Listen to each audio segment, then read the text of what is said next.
A half-drowned cat clung to a fence post in water, moving fast enough to kill a grown man.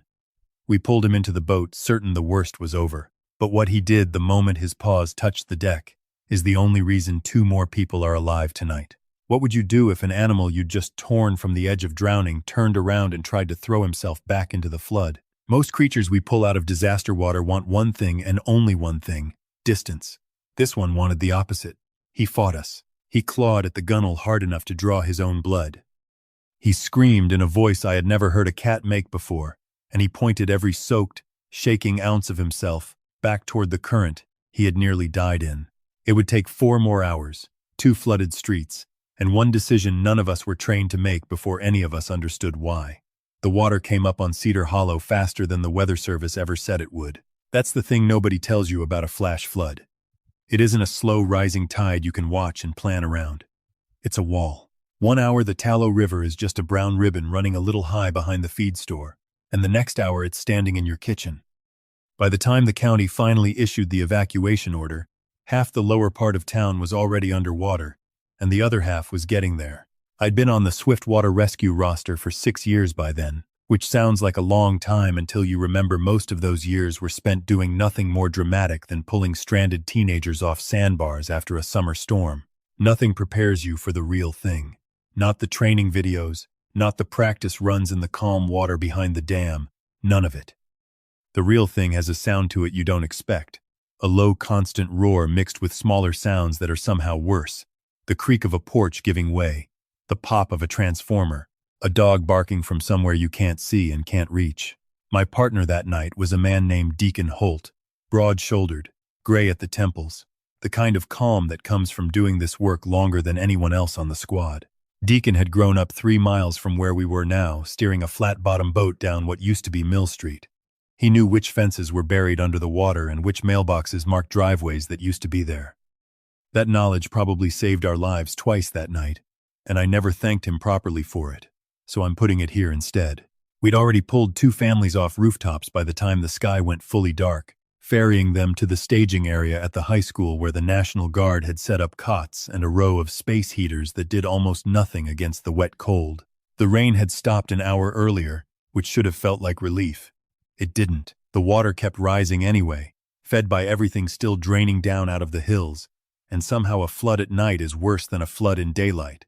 You can hear everything you can't see. We were running our 3rd pass down what had been Birchwood Lane, sweeping our spotlight along porches and 2nd-story windows, calling out into the dark, when Deacon cut the engine to idle and said, "Listen." I didn't hear anything at first except the water slapping against the hull and the distant thrum of a generator somewhere behind us. Then it came again, a thin, ragged sound, high and broken, almost lost under the rush of current pouring through what used to be somebody's front yard. It wasn't a person. I'd heard plenty of people calling for help that night, and this wasn't that. But it also wasn't nothing.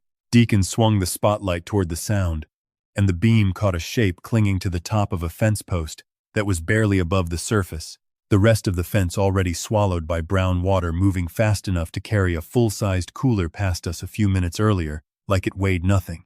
The shape was small and dark and soaked flat against itself. 2 front paws hooked over the wood, claws dug in so deep I would later find splinters embedded under them. Every few seconds the current would surge and lift the animal half off the post, and every time, somehow, it held on. A cat. Out here. In this. I want to explain what makes that so wrong, because if you haven't worked water rescue, you might not understand the math of it. Cats are not built for this kind of water. They can swim, most people don't know that, but swimming in a calm pond and surviving a flash flood pushing debris at highway speeds are 2 entirely different problems. This animal should have been gone within the first few minutes of the water rising. The fact that he wasn't told me 2 things right away. He was strong in a way that didn't match his size, and something had kept him fighting long after most animals would have let go. Deacon eased the boat in as close as he dared, fighting the current the whole way, and I leaned out over the gunwale with both hands, talking low and steady the way you do with any frightened animal, even though I knew he couldn't hear a word of it over the water. "Hey, buddy. Easy. I've got you." The cat's eyes found mine in the spotlight, wide and wild, pupils blown out to black, and for 1 second I thought he was going to let go of the post entirely, just to get away from the boat. He didn't. When my hands closed around his soaked body, he went rigid, every muscle locked, and I felt his heart slamming against my palm fast enough that I worried it might actually stop from the strain of it. I pulled him up and over the side in one motion, water sheeting off both of us, and set him down inside an empty feed sack we kept in the boat for exactly this kind of thing. That's when it started. The part that still doesn't sit right with me. Even now, months later, with the whole story finished, and the ending a good one. He didn't curl up. He didn't go still with relief the way every other animal we'd pulled out of that water had. He exploded. He tore at the inside of the sack, screaming that same broken, desperate sound. And when I tried to wrap a towel around him to slow his shaking, he raked 4 parallel lines down the back of my hand deep enough to need stitches later, lines I still carry as a pale scar today. I have been bitten and scratched plenty of times doing this work. Animals in shock don't know who's helping them. But this was different. This wasn't panic at being touched. He wasn't trying to escape the boat in general. He was trying to escape towards something specific. Deacon noticed it too. He's heading back the way we came, Deacon said, watching the cat throw himself against the side of the boat closest to the post he'd just been clinging to, over and over, like he could will himself through solid fiberglass. Deacon's voice had an edge to it I didn't like. "We don't have time for this," he said, not unkindly, just honestly. "We've got houses to clear." He was right. We did have houses to clear. So I held the sack closed, murmured every soothing word I knew, and we kept moving down the flooded street, leaving the fence post and whatever had been on the other side of it behind us in the dark. I want to tell you I felt fine about that decision. I didn't. Something about the way that animal had fought, not away from danger but toward it, sat wrong in my chest the entire rest of that pass. Even as we found and pulled 3 more people off a half-submerged porch a quarter-mile down, their relief was loud and immediate, crying, laughing, gripping our arms with both hands. The cat in the sack at my feet never stopped struggling the whole time we loaded them in. Never once acted like an animal who had just been saved. By the time we got back to the staging area near midnight, my hand was wrapped in gauze, my nerves were shredded, and the cat had gone from screaming to a low, constant growl that didn't stop even when I finally got him into a borrowed crate at the makeshift animal triage tent the county had thrown up behind the gymnasium. The tent smelled like wet dog and antiseptic, and the particular sour tang of fear that seems to follow disaster animals, no matter the species. A generator humming somewhere outside the canvas wall, throwing long, shifting shadows every time someone walked past with a flashlight. A volunteer vet tech named Priya took one look at him and said what I was already thinking. "This one's not scared. He's furious." She wasn't wrong. Most flood animals that come through triage shut down. They go quiet, glassy-eyed, pressed into the smallest corner of whatever space you give them, waiting for the world to stop being terrible. This cat paced. He paced the entire width of that crate for almost 2 hours straight, stopping only to fling himself against the wire door every time someone walked past carrying a leash or a carrier, as if each new arrival might finally be the one heading back out into the dark to get him what he wanted. He had no collar, no microchip when Priya scanned him, nothing to tell us where he belonged or who might be missing him. His paw pads were shredded from the fence post. One ear was torn at the tip in a way that looked recent, and there was a long scrape along his ribs that Priya cleaned and said would heal fine on its own. Physically, for everything he'd just survived, he was in better shape than any of us expected. It was somewhere around 2 in the morning, during a lull when the rain had started up again light and steady against the tent canvas, that I sat down on an overturned bucket across from his crate just to breathe for a minute. He stopped pacing when I sat. For the first time since the fence post, he went still, and he looked at me, really looked, the way Cooper had looked at that shelter worker in another story I'd heard once, the kind of look that doesn't belong on an animal who's supposed to be too scared to think straight. Then he did something that made the hair on my arms stand up even in that warm, crowded tent. He turned his whole body to face the tent flap, the one that opened out toward the dark and the water in the direction we'd come from, and he let out one long, low cry, different from anything he'd made before.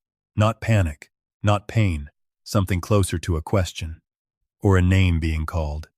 I didn't sleep much that night, even after the shift technically ended and I was told in no uncertain language by my supervisor to go home and rest. I lay on a cot in the corner of the gym they'd set aside for exhausted volunteers, listening to the rain, and I kept seeing that cat turning toward the door. The next morning the water had crested. That's the strange mercy and the strange cruelty of a flood. The way it announces its own ending, almost as suddenly as it announced its beginning. By 8 a.m., the river had stopped climbing, and by noon it had dropped nearly a foot, enough that the streets closest to the staging area were passable again by truck, even if Birchwood Lane and everything below it was still a brown lake dotted with debris. I went to check on the cat before my shift technically started, mostly because I hadn't been able to stop thinking about him, and found Priya standing at his crate, with her arms crossed and a look on her face I couldn't quite read. "He hasn't eaten," she said. "Hasn't touched water either, which scares me more, because cats that won't drink after exposure like that usually crash hard within a day. I've tried wet food, tuna, the good stuff we keep for the picky ones. Nothing. He just stares at the door." I looked where she was looking. He was sitting upright at the front of the crate, tail wrapped tight around his feet, eyes fixed on the tent flap the same way they'd been fixed on it at 2 in the morning. Every few minutes his ears would swivel toward a sound outside, a truck engine, a voice, and his whole body would tense like he was about to be let out, and then sag slightly when nothing came of it. "I'm going to sound ridiculous saying this," Priya said, "but I don't think this is shock anymore. I think he's waiting for something. Or someone." I didn't think she sounded ridiculous at all. I'd been thinking the same thing since the boat. What happened next is the part of this story that still gets debated a little, even among the people who were there, because there's no clean scientific explanation for it, just a string of decisions that turned out, against every reasonable expectation, to be exactly right. I asked Priya if I could take him out of the crate, just into the harness and leash we used for skittish dogs, to see what he'd do in open space. She hesitated, citing every good reason a vet tech should cite: infection risk, unpredictable behavior, the fact that a stressed cat with claws like his had already put one rescuer in need of stitches. But something in her own gut must have matched something in mine, because she finally said, 5 minutes, and handed me the harness. He fought the harness going on the way he'd fought everything else, but the second it clicked into place and I opened the crate door, he didn't bolt the way I expected.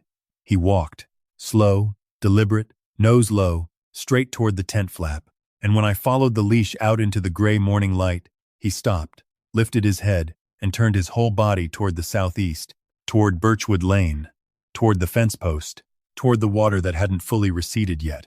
Then he sat down, and he looked at me. I want to be careful here, because I know how this sounds. I am not a person who believes animals are sending coded messages from some mystical place humans can't access.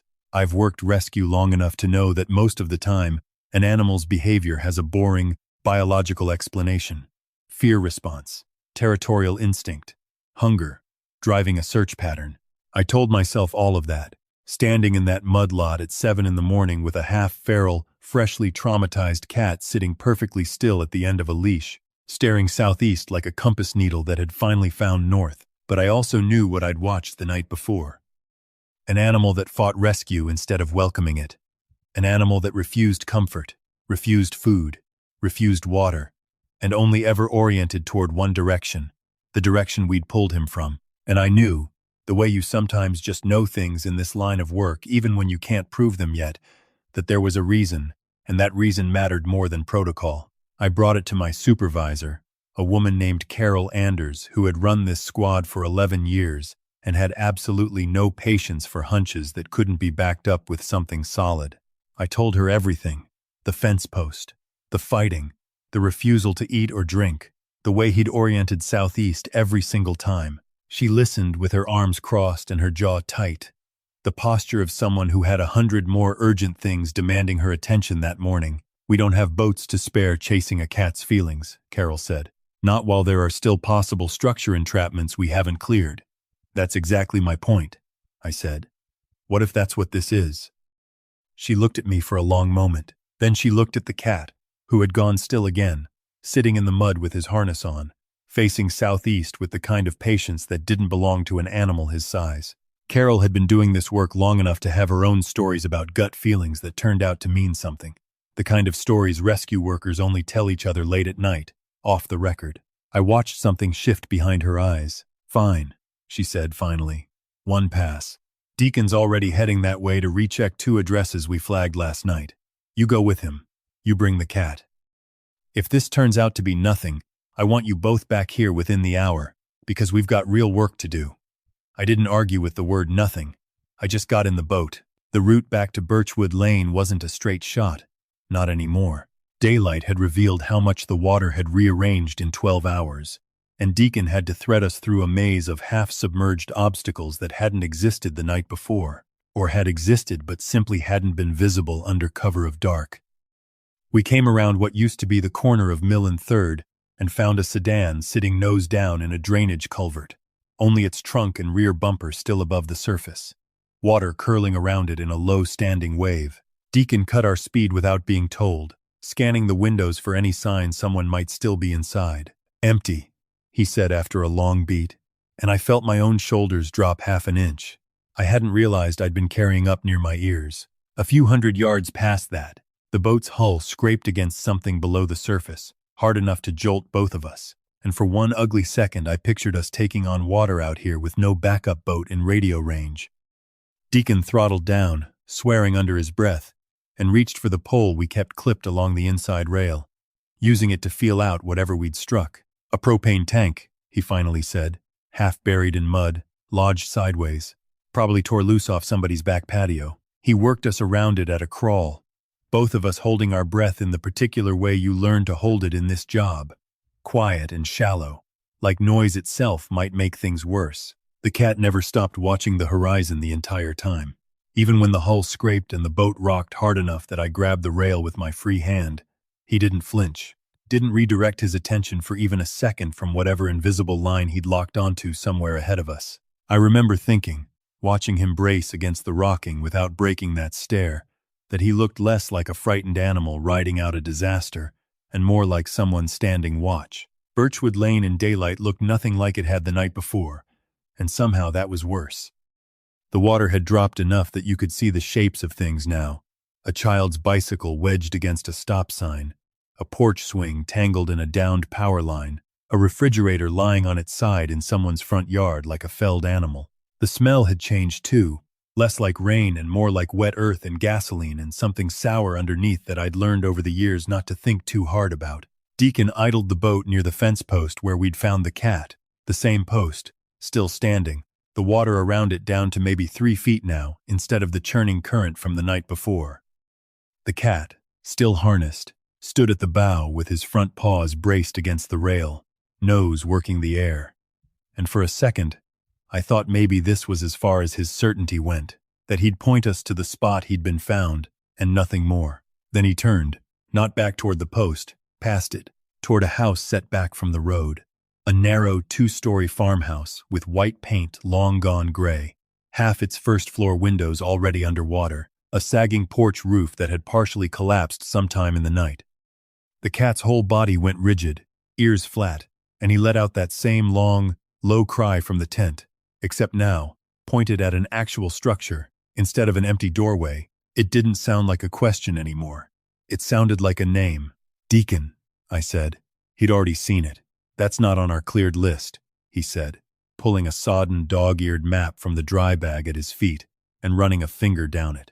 "House at 14 Birchwood, marked vacant during the spring assessment. Owner's supposed to be an assisted living over in Hartwell." "Supposed to be," I said. Deacon didn't answer that. He just turned the boat toward the house. We called out as we approached, the way we'd called out at every house that night and morning. The standard rescue squad shout that announces, "Help has arrived," in case anyone inside still has the strength to answer. Nothing came back except the slosh of water against siding and, somewhere above us, a faint creak that might have been the house settling or might have been something else entirely. The cat lost his mind. That's the only honest way to describe it. The moment Deacon cut the engine close to the porch, the cat threw himself against the harness so hard I had to drop to one knee to keep from being pulled overboard with him, screaming that same desperate sound from the fence post, except now directed entirely at the house, at a specific upstairs window where the curtain, I noticed only then, was moving, not blowing in wind. There was no wind that morning, moving like something on the other side had brushed against it. Deacon saw it too. His face changed, the calm thinning out into something sharper, more focused, the look I imagine soldiers get right before something becomes very real very fast. He grabbed the radio clipped to his vest, Dispatch. This is Unit 4. We have a possible structure entrapment at 14 Birchwood Lane. Marked vacant on the spring assessment but showing signs of occupancy. Repeat. Signs of occupancy. Requesting backup and a welfare check confirmation on the registered owner. While he talked, I was already moving, tying off to a porch post that thankfully still held, wading the last few feet through knee-deep water that had gone the color of strong coffee, the cat still on his leash, still screaming, still pulling toward the front door with a strength I would not have believed if I hadn't felt it myself through the harness in my hand. The front door was swollen shut from water damage, but the porch window beside it had already cracked from pressure, and I didn't think twice before putting my elbow through the rest of it. Glass gave way, and the smell that came out from inside the house was worse than anything outside it. Stagnant water, mildew, and underneath that, faint but unmistakable, the smell of a space that had been closed up with a living thing trapped inside it for longer than was safe. I called out again, my voice cracking in a way it hadn't all night. Hello? Anybody home? Cedar Hollow Rescue. We're coming in. For a long, terrible second, nothing answered. Then, from somewhere above, thin and cracked and almost swallowed by the sound of water still dripping somewhere inside the walls, a voice. Up here. Please. I'm up here. I have pulled a lot of people out of bad situations in 6 years on this squad, and I can tell you that the sound of a voice answering when you'd half convinced yourself nothing would is a sound that rearranges something permanently in your chest. I will hear that voice. Please. I'm up here. For the rest of my life. Her name was Eleanor Voss, and she was 81 years old, and she had been trapped in the attic crawlspace of that farmhouse for going on 14 hours. By the time we found her, ever since the water had risen fast enough overnight to trap her on the stairs between the first and second floor, forcing her up and up, finally through a pull-down ladder into a space barely tall enough to crouch in, with nothing but a flashlight running low on batteries and a hand-crank radio that had stopped picking up any signal hours earlier. She had not been in assisted living in Hartwell. That assessment, made weeks before the flood by an overworked county inspector going off old paperwork, had simply been wrong. Eleanor had moved back into the farmhouse, her childhood home, 6 months earlier after her daughter's job transfer had fallen through, and the assisted living arrangement had quietly dissolved before anyone updated the county's records. She lived there alone except for one companion, her cat, whom she had named, fittingly, devastatingly, Radar. I want to sit with that for a second, because I had to sit with it for a lot longer than a second when she told us, voice shaking, wrapped in the emergency blanket Deacon had wrapped around her shoulders the moment we got her down through the wreckage of her own staircase. She'd had him 11 years, found him as a half-starved kitten under her porch the same week she'd lost her husband, and the two of them had simply belonged to each other ever since, in the quiet, unremarkable way that long companionships settle into a life without anyone making a fuss about it. When the water started rising fast the night before, faster than she could process, faster than her 81-year-old legs could outrun, she'd been carrying Radar up the stairs with her, the only thing she'd thought to grab in the panic of it, and somewhere on that staircase, with the water already at her knees and rising, a wave of debris, she thinks it might have been a piece of fence or part of someone's shed roof carried in through a broken downstairs window, had struck her hard enough to knock him from her arms. He went into the water, she told us, and her voice broke completely on that sentence, the first time, and I couldn't go in after him. I couldn't. The water would have taken me too. I had to keep climbing. I had to leave him. She had spent 14 hours in that attic crawl space, believing her cat of 11 years had drowned somewhere downstairs, while the only thing keeping her from drowning herself was the very staircase that small, ferocious animal had been swept off of, trying to save them both. He didn't drown. He fought a current most grown men couldn't have survived, clung to a fence post 2 properties down for who knows how long before we found him. And then, the moment he was safe, the moment any sane creature would have simply let the terror end, he turned around and tried to fight his way back into the flood to get back to her.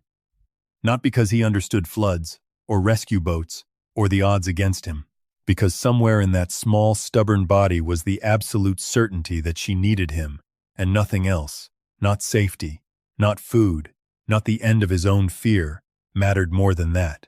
I'm not going to pretend I didn't cry standing in that ruined attic stairwell. Deacon will tell you he didn't either, and Deacon is lying. Getting Eleanor out was its own ordeal. The pull-down ladder she'd climbed to reach the attic crawlspace had partially given way under the swelling of the wood and the stairs below it.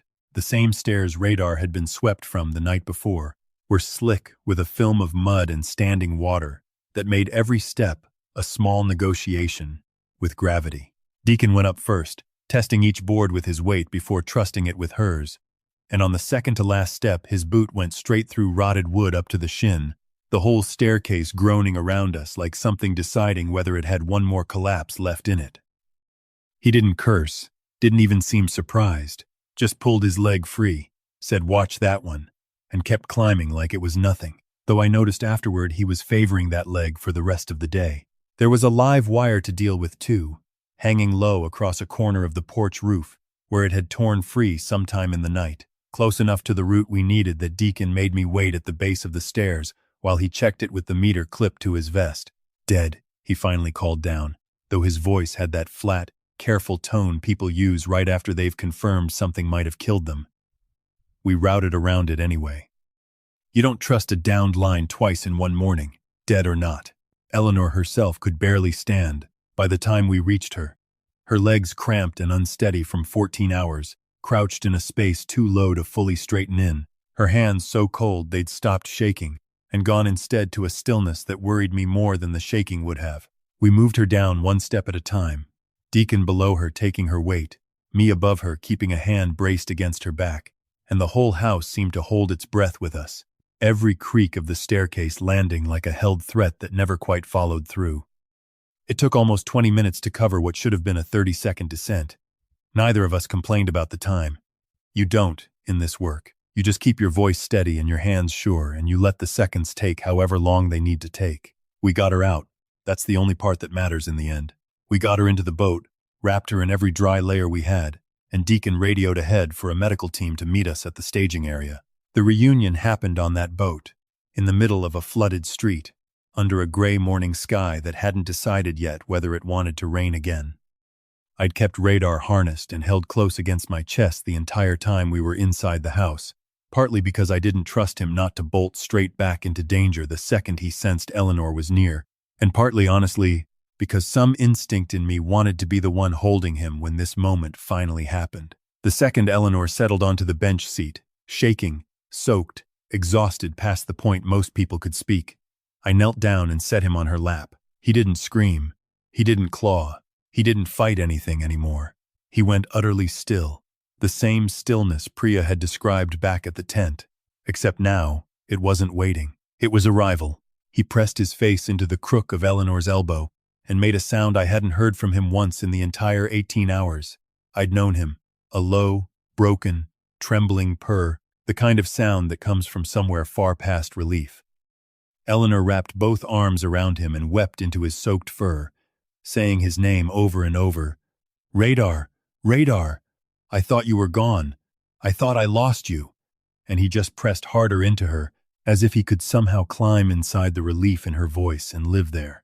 Neither one of them let go of the other for the entire ride back to the staging area. Not when the medical team met us at the dock and tried to gently take Eleanor for evaluation. Not when Priya, who had been the one telling me hours earlier that this animal wasn't scared, he was furious, came running across the lot with both hands pressed to her mouth at the sight of them together.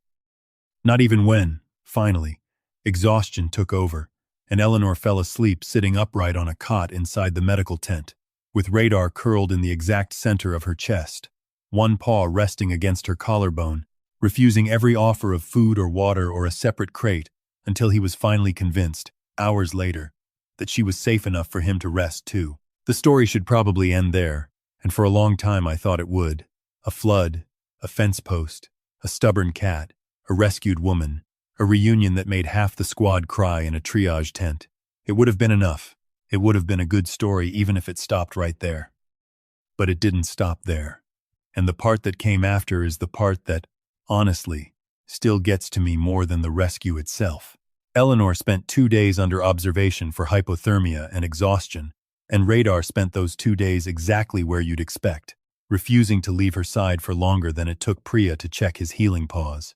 The county, in the chaos of a disaster response, had nowhere immediate to send an elderly woman whose home was now structurally condemned, and whose family lived 4 states away, unable to get back in time through closed roads. For 2 nights, Eleanor and Radar slept on a cot in the high school gymnasium turned shelter, alongside dozens of other displaced families, in a building that smelled like wet socks and instant coffee, and held, somehow, more kindness per square foot than I'd seen anywhere in years. It was on the second night that I learned the rest of Eleanor's story, sitting beside her cot in a folding chair, while Radar slept in a loose curl against her hip, twitching occasionally in some dream I couldn't begin to guess at. She told me about her husband, gone 9 years now, a quiet man named Walter who'd built half the additions on that farmhouse with his own hands. She told me about finding Radar under the porch the week after the funeral, a half-drowned, half-starved kitten, so small she'd thought at first he was already dead, and how something about saving that one small life had been the thing that finally let her get out of bed the morning after she buried Walter. "He needed me," she said, "when I didn't think anybody did anymore, so I got up." She told me about the name. Walter had been an amateur radio operator for 40 years, had a whole shed full of equipment he'd built and rebuilt over decades, used to sit out there most nights listening to signals bounce in from places she couldn't even find on a map. The week she found the kitten, she'd been going through Walter's old equipment, trying to decide what to do with it, and she'd found a notebook where he'd sketched out names for a radio he'd always meant to build and never finished. Radar was at the top of the list, underlined twice, so I gave it to the cat instead, she told me, smiling for the first time since I'd met her. Walter would have liked that, something that finds its way home through static. I didn't tell her, sitting there in that folding chair, that her cat had spent an entire night trying to claw his way back into a flood to find her, that he'd refused food and water for almost a full day waiting for someone to listen to him, that he'd oriented toward her exact location, across half a mile of flooded streets, like he genuinely was the very thing his name suggested, a signal cutting through static, finding its way home. I didn't tell her because I didn't trust my voice not to break saying it, and because I think some part of me wanted to save that whole truth for exactly this moment, telling it to you.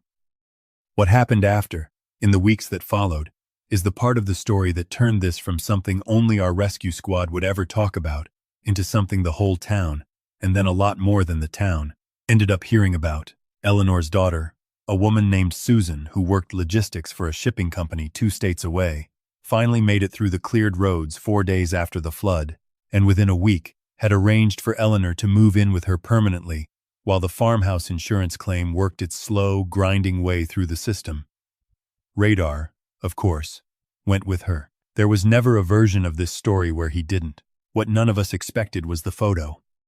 One of the volunteers at the shelter, a college kid working her first disaster response as part of a public health program, had taken a picture on her phone the morning we brought Eleanor and Radar in, the 2 of them on the boat, Eleanor weeping into soaked fur, Radar pressed so tightly into her that you almost couldn't tell where the woman ended and the cat began. She posted it that night with a short caption about hope in the middle of disaster, the kind of post that usually disappears into the scroll within hours. This one didn't disappear. By the next morning it had been shared past anything any of us expected, picked up first by a regional news outlet covering the flood response, then by a couple of larger accounts, and within 4 days, somehow, by people in other countries entirely who had never heard of Cedar Hollow before and would have had no reason to care about a flood 3,000 miles away, if not for the image of an old woman and her cat refusing to be parted from each other in the middle of all that wreckage. Eleanor, who I think genuinely hadn't touched a smartphone in years beyond the basic flip phone Susan kept telling her to upgrade, found all of this bewildering and a little overwhelming. What I find more touching, looking back, isn't the attention itself, but what people did with it. Strangers from other states sent boxes of cat toys and blankets to the temporary shelter address listed in the article, more than Radar could possibly need in several lifetimes. A local hardware store owner who'd seen the photo personally funded the structural assessment on Eleanor's farmhouse that her insurance was dragging its feet on, just so she'd know sooner whether the place could be saved. A radio enthusiast group 3 states over, after reading the detail about Walter's old equipment and the unfinished notebook of names, mailed Eleanor a fully restored vintage ham radio, the closest thing they could find to what Walter had once been building, with a handwritten note that said simply, "For the man who named his cat after something that finds its way home." Eleanor cried reading that note, she told me later. She kept the radio on the windowsill of her new room at Susan's house. And some nights, she said, she'd turn it on just to listen to the static, the way Walter used to. Carol Anders, who had stood in that mudlot telling me we didn't have boats to spare chasing a cat's feelings, never brought it up again after we radioed in confirmation of a live entrapment at 14 Birchwood. Not once, not even to take credit for the call she'd ultimately made to let us go. It wasn't until the squad's end-of-season debrief, weeks later, that she said anything about it at all. And even then, it was only a single line, delivered flat, the way she delivered everything. Good thing somebody around here still trusts an animal over a spreadsheet. Then she moved on to the next item on the agenda, like she hadn't said anything worth remembering. I remember it anyway. I think I always will. I went to visit them about 2 months after the flood. Once the worst of the response work had wound down and our squad had gone back to its usual rhythm of quiet patrols and the occasional summer sandbar rescue. Susan's house sat up on a ridge well clear of any floodplain, a tidy single-story place with a wide back porch that caught the afternoon light. Eleanor met me at the door looking steadier than I'd seen her in the tent, color back in her face, her hair done, wearing a cardigan that smelled faintly of lavender instead of the mildew that had clung to everything that terrible week. Radar came around the corner the second he heard my voice, tail up, unhurried, nothing left of the wild, screaming animal who'd torn through a feed sack trying to get back to Floodwater. He walked straight up to me, sniffed my shoes with polite disinterest, and then turned and walked straight back to Eleanor's side, settling against her ankle with the easy confidence of an animal who has done his job and knows it. He still won't go more than a room away from her, Susan told me, smiling, shaking her head. We joke that he's filed for permanent guard duty. He sleeps on her pillow. He sits by the door when she's in the shower. The vet says his paw pads healed completely, no lasting damage, which honestly still kind of amazes me, given what he went through. Eleanor, settling into a porch chair with Radar immediately climbing into her lap, told me she still thinks about that night more than she'd like to. The water on the stairs, the terrible weight of having to keep climbing while something she loved went under. But then, she said, scratching behind Radar's torn ear, the same ear Priya had cleaned that first night, I think about how he must have felt it too. However animals feel things. He must have known I needed him, and he just decided that mattered more than anything else in the world, including his own life. I don't know how you don't love something like that. I asked her, because I'd been wondering it since that morning on Birchwood Lane, whether she thought he really understood what he was doing. Whether any of it was the kind of conscious, deliberate loyalty it had looked like to the rest of us, or whether it was simpler than that, instinct, scent memory, something biological we were dressing up in a story, because the story felt better than the explanation. She thought about that for a long moment, the porch quiet except for the wind moving through the trees along the ridge and the faint static crackle of Walter's old radio playing low from somewhere inside the house. I don't think it matters, she finally said. Whether he understood it the way we'd understand it, or whether his whole little body just knew, somewhere underneath thinking, that I was the thing worth fighting a flood for. Either way, he chose me. Twice, once by staying with that fence post instead of letting go, and once by trying to fight his way back to find me the second he was safe. I don't need him to explain it to me in words. I just need to know he did it. I didn't have anything to add to that. I still don't. Months later, sitting here trying to put the whole thing into some kind of order that does it justice. Maybe that's the only honest ending this story has. Not an explanation, just the plain fact of it. A small, frightened animal pulled from water that should have killed him, who took one look at the safety we'd handed him and decided it wasn't worth anything if it meant leaving someone behind. Eleanor's farmhouse, for what it's worth, did survive the structural assessment, barely, and is being rebuilt slowly, with the help of the insurance claim, the hardware store owner's donation, and, Susan tells me, a small army of volunteers who saw the original photo online and simply showed up one weekend, wanting to help, strangers with tool belts, and no connection to Cedar Hollow beyond a single picture of a woman and her cat, refusing to let go of each other. Eleanor plans to move back once it's finished. Radar, judging by how he reacted the one time Susan drove them past the property to check on progress, pressing his face to the car window and chirping at the sight of the half-rebuilt porch, plans to go right back with her. I think about that fence post a lot. I think about how close we came to leaving him there, how Carol's first instinct, A completely reasonable instinct, given everything else demanding our attention that night, was to call the whole idea of following his lead a waste of resources we didn't have to spare. I think about how easy it would have been, in the chaos of that flood, for an 81-year-old woman to simply never be found in time, trapped in an attic the county's own records said was empty, in a house nobody had any reason to check. He's the only reason we checked. A half-drowned, screaming, furious cat who refused every comfort we offered him until somebody finally listened to what he was trying to say. That's not a metaphor I'm reaching for to make a good story better. That's just what happened, on a flooded street in a town you've probably never heard of, on a night most of us who were there still don't talk about much, except for this one part, the part worth telling. If Radar's story moved something in you, even a little, let me know with the simplest comment you can leave. Type 0 if a part of you broke reading about that fence post. Type 1 if you believe, like Eleanor does, that he knew exactly what he was doing. Every comment helps a story like this one find the people who need a little proof today that loyalty like this is real, and that it shows up in the smallest, most unlikely shapes. And if you want to keep following stories like Radar and Eleanor's, the next impossible rescue, the next animal who refuses to give up on the person they love, make sure you subscribe and turn on notifications. There are more stories coming, some that will wreck you a little, and some that will put you back together just as fast. I'd be honored to have you here for all of them.